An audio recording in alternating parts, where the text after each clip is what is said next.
Got a little sniffles.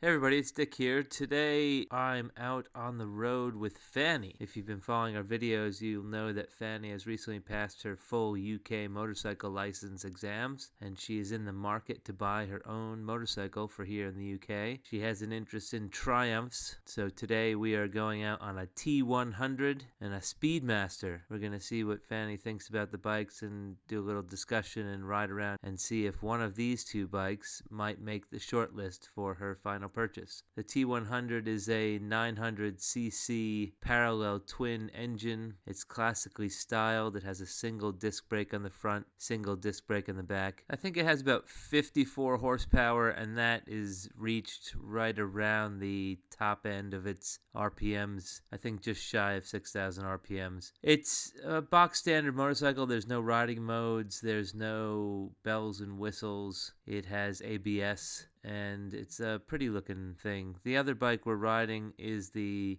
Speedmaster, which also runs a Bonneville engine. This is the 1200 HT engine. This is a classically styled cruiser with sweeping bars, low exhaust. This comes with an LED, dual disc brakes in the front, ABS. I think it has a rain and road mode on this for rider modes. Forward controls, monoshock under the seat. This too is a classic looking bike, and I think this is the one that Fannie is leaning towards. At least that's what she said on our way to the dealership. So let's take a ride and see what she has to say about these bikes and see if I can't sway her one way or the other. Not that I've been able to do that in any other part of our lives. 900 cc's. Okay.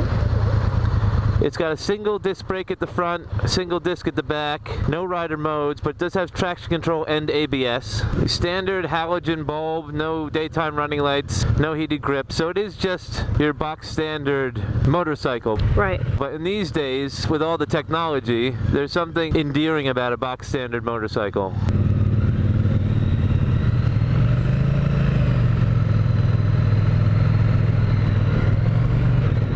Coming behind you. It's not as nice as the Street Cup. Initial impressions. Well, it's not as refined. No, I know, definitely. It's like driving a Volkswagen versus a Mercedes-Benz or a Land Rover. Really, that drastic? Yeah. Oh yeah. Oh God, yeah. Yeah, you'll see. It's so titchy. It's like the Mutt's big brother. Really. To give you a bit of background, the Bonneville is meant to be a nostalgic motorcycle. It's meant to be a remake of the original with a bit more performance and a bit more technology, but it's meant to ride like an old 60s or 70s Triumph. So the Street Twin line, which is the Street Twin, the Street Cup, and the Street Scrambler, that's the Bonneville styling brought into the contemporary age. Yeah.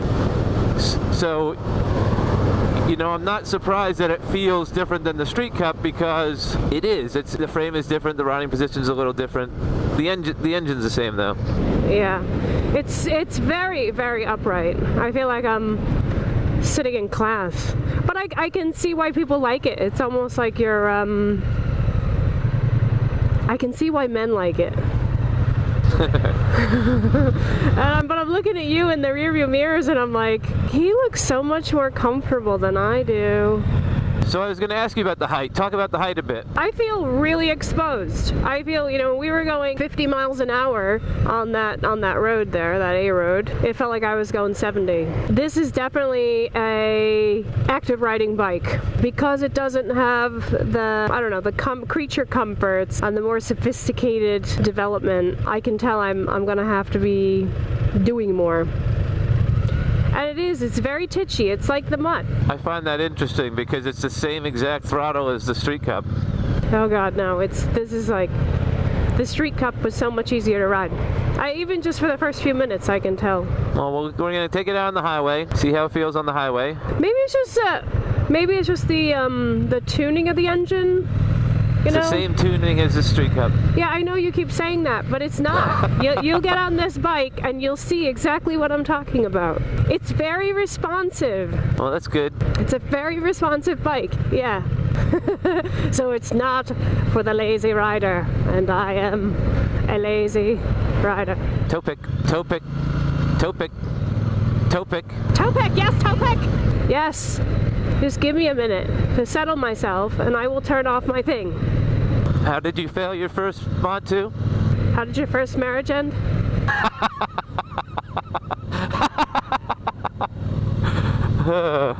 Today? Just now? Just now, baby. Fanny, can you please turn off your indicator? Dick, can you please sign these papers? Dick, did you tell her to turn off her indicator? I feel like I'm riding in the Pope Mobile, and I'm like blessing everybody. I'm seated so high above the congregation. Hello, everybody. I can see for miles. I'm as high as that crane over there.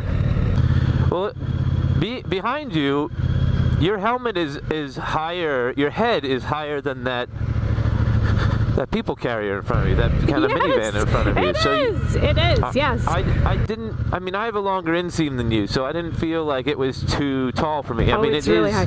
It's not too tall for me, no. I mean, I can place my feet on the ground. There's something magical that happens when you sit up on this bike and you get up on these pegs.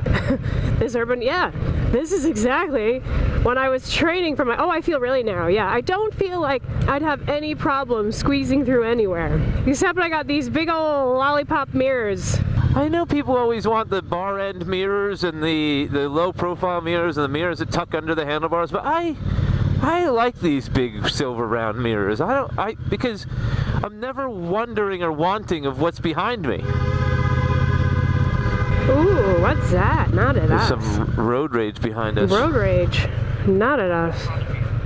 Like, it's very agile, but I'm used to getting a lot more out of first and second gear in slow riding, and because it's so torquey, I gotta keep remembering or reminding myself to pull that clutch in, otherwise I'm gonna be like bebopping all over the place. Okay. And then I have a really bad habit of letting the clutch fling out, you know? Yeah. And it almost broke my thumb. And look at this guy. Come on, seriously? This is actually quite nice. It turns quite easily. I think because I'm sitting up so high and not lower, and because it's reacting better to my body weight when I'm actually turning. Just want to show everybody my gloves.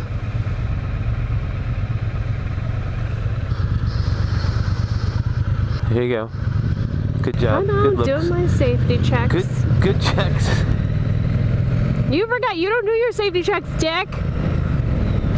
Yeah, I gotta do my safety checks. I do my mirror safety checks because I have these big, wide, honking mirrors. Am I going straight? So what do you think? I don't know where we're going. Let's go left.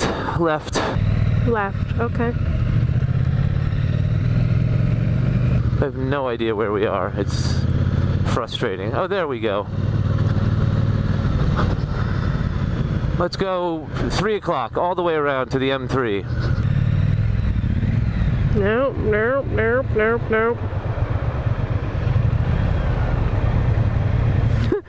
Roundabouts is like watching a game of Price is Right. You're like Plinko. Okay.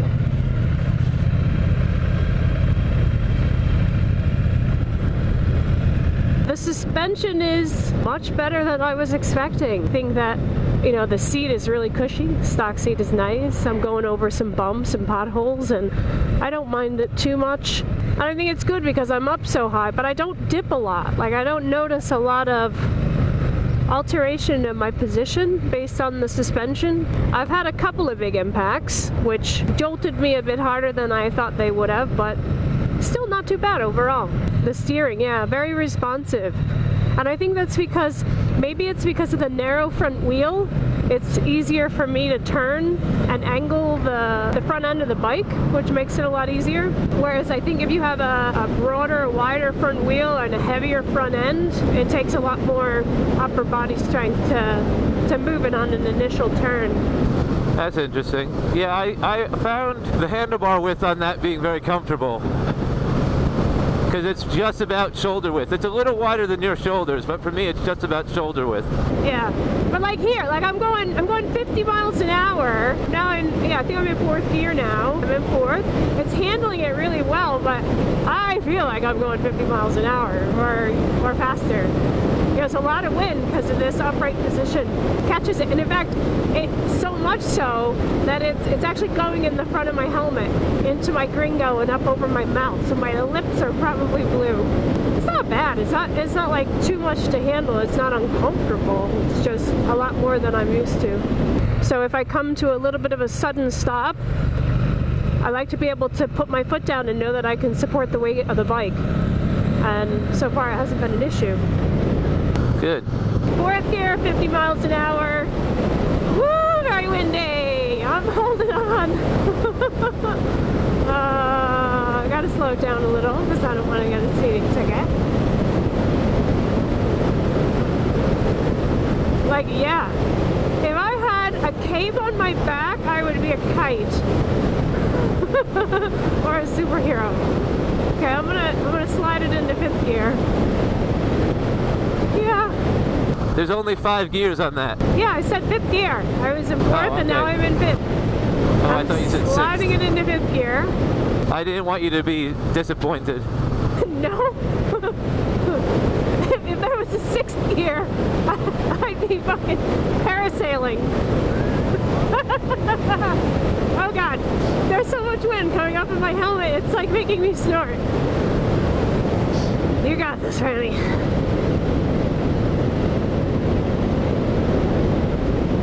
Definitely not as comfortable on higher speeds as the Street Cup.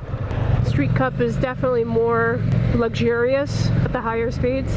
I wonder if it's the seat height and the lower profile. You leaning forward a little bit lets the wind go over you a bit more. Yeah, it could be. And the lower seat height gives you a bit more command of the bike.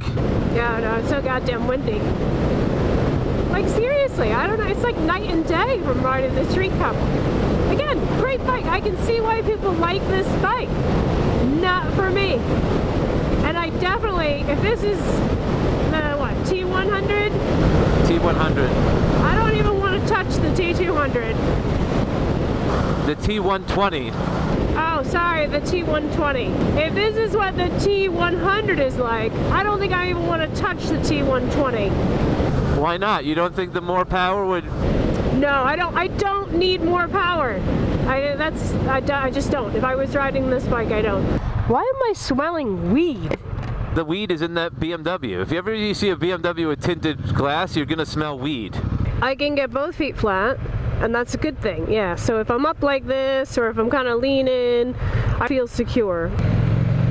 Okay, so I'm coming up the slip road. I think my road positioning, I feel comfortable on the bike. I think it takes up a good deal of road here. Very easy to get up to speed. Getting on the M25 here. There's something in the road, be careful. Got it, thanks.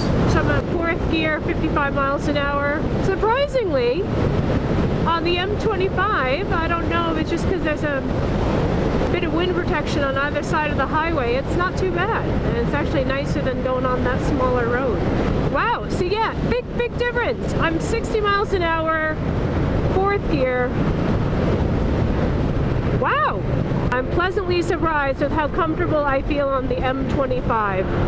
I don't know if it's just because the M25 is with all the cars and the hills and kind of the noise protection on the side, that there isn't as much by way of crosswinds, but definitely feels better. I'm 5th gear, 65 miles an hour, and I don't feel as bashed around as I did on that smaller road going 50. What a surprise. I still feel with this, because I'm riding so high, and maybe it would be different with a windshield, but it'd have to be an awfully tall windshield. I feel a bit vulnerable because I'm so high. But I don't feel uncomfortable. But it's weird that on the smaller road going 50, I felt more wind and I felt more beaten than I did on the M25, which is, I think, strange. My chest is really cold. The front of my arms is cold. The temperature is a gauge of where the wind is hitting me most. I'm not uncomfortable. It's a comfortable bike. But I feel like I'm sitting too high up. I don't feel as protected or cloaked as I did on the Street Cup, and certainly not as kind of settled in as I am on a cruiser. Could I ride this? Would I ride this on a day-to-day basis? Yeah, I think it was nice. It's a very responsive bike as an urban rider. It has that narrow, lean, mean positioning. But I don't think that I would be comfortable with it. It wouldn't be my bike of choice for anything more than... It's not anything more for you than like a runabout. Yeah, exactly. It's like the Mutt. I would, and it's not a fair classification because, like I said, this is like the Mutt's older, more handsome, more talented brother. I mean, I've been riding now been on it for about 45 minutes, and I think my first impression that it seemed touchy is just down to the electronic throttle and getting used to that, because I feel like, you know, I've read the bike. I'm getting a bit more comfortable with how it works, so I'm able to adjust my clutch handling and the throttle. I'm able to adjust my riding style to make it a bit of a smoother ride.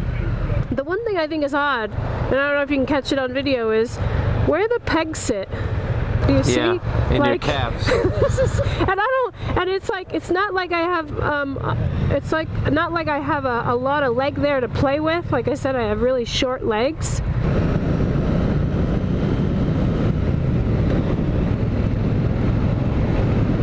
I think I had enough on this one. Do you mind if I have a go on that one? That's why we're here.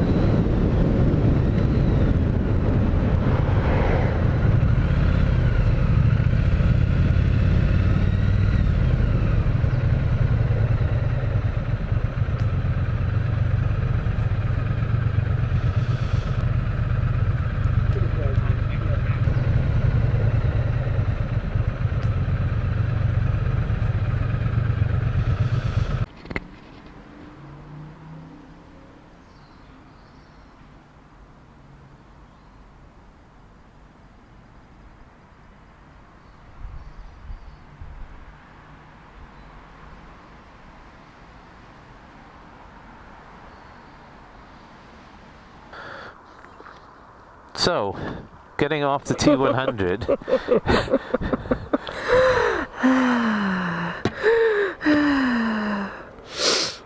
See, I love it so much, I'm even steaming up my helmet.